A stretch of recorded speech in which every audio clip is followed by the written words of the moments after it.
Hi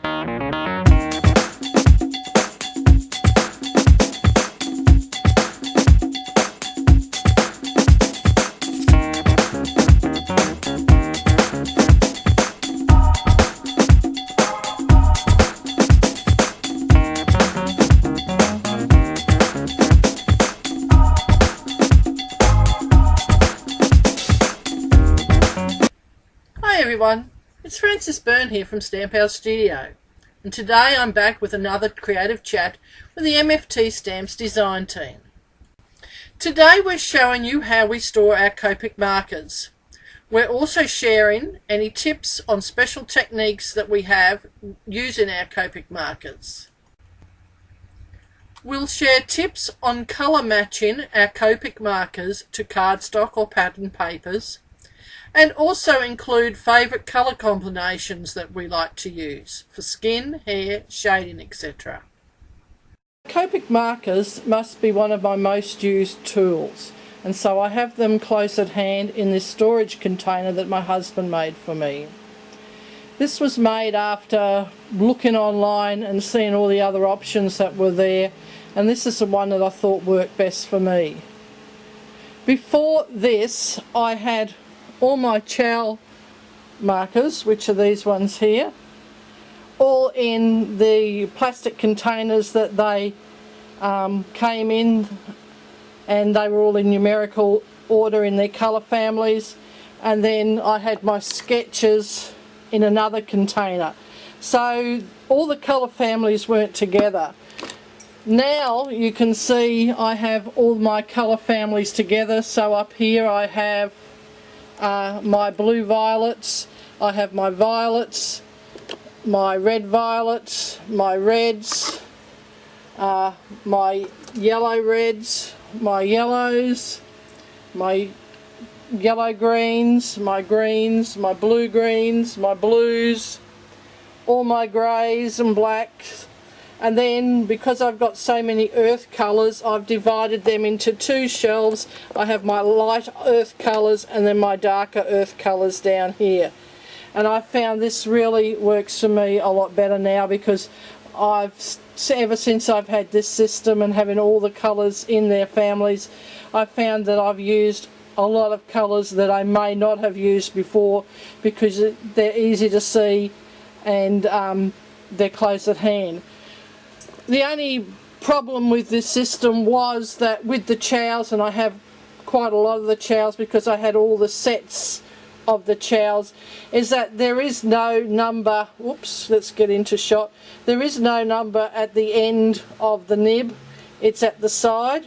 So all I did there was punched a hole with some adhesive paper, coloured it with that marker, and wrote the number with a black marker, and that seems to work very well. They've been on there now for about 12 months or longer, so that was a good solution for those.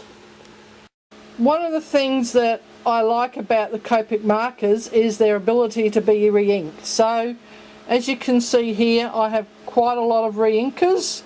I like that I can re-ink something when I need it and immediately go back to colouring whatever it was.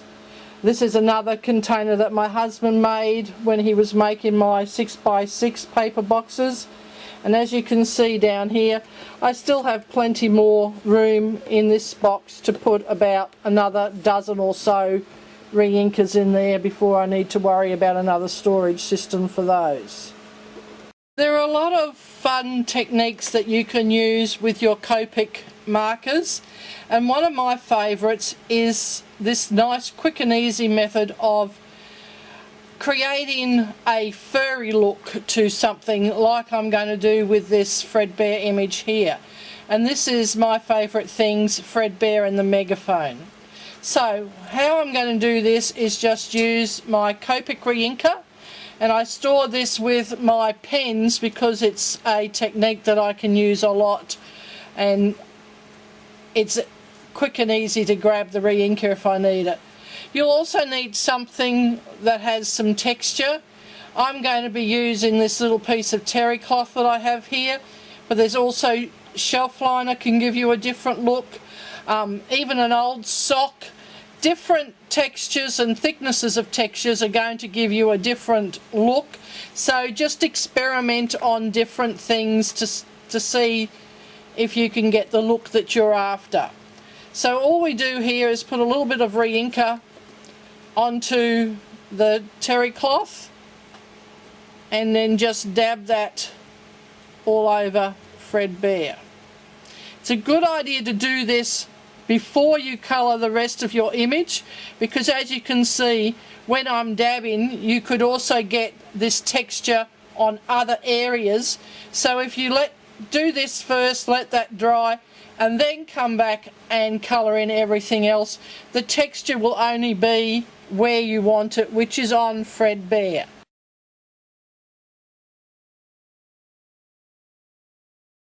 Another thing I have done to keep track of all my Copic markers and re-inkers, etc., is create this book. So all I've done here is created the grid using my Word or Excel program, whatever you like to use. I use Word, it was easier for me.